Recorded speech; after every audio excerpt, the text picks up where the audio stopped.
matutina. Le bleu du ciel pâlit, comme un signe émergent d'un grand fleuve d'azur. L'aube, parmi la brume, secoue à l'horizon les blancheurs de sa plume et flagelle l'air vif de son aile d'argent. Un long tressaillement autour d'elle s'éveille, et, par flots onduleux jusqu'au zénith monté, dans l'azur transparent des roule la merveille, les formes qu'envahit sa vibrante clarté.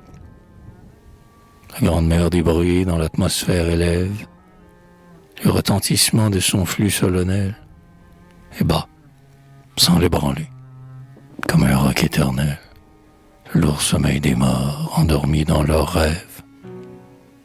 Mais, pareil au roseau qu'atteint le flot montant, le peuple des vivants s'ébranle dans l'espace, et, couché sous le poids de la vague qui passe, vers des buts inconnus se dispersent, flottant. Cependant qu'au frisson des brises échappées, la terre se languit aux tiédeurs du réveil. De longs éclairs, pareils à des lueurs d'épée, creusent, à l'orient, leur sillage vermeil. Alors l'oiseau divin, le cygne, l'aube blanche, sentant dans l'air en feu son âme se sécher, comme le vieux phénix sur la flamme se penche, et meurt dans le soleil comme sur un bûcher.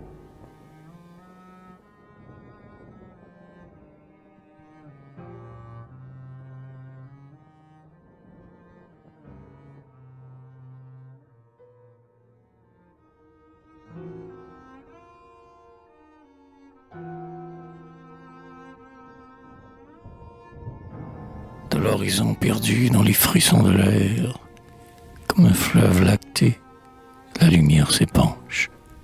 Sur les coteaux légers que baigne son flot clair, l'aube sur les coteaux traîne sa robe blanche. Les grands arbres, sentant les oiseaux éveillés, chuchotent dans la brise errante où s'évapore l'âme des derniers lits par la nuit effeuillée. L'aube sur la forêt pose son pied sonore.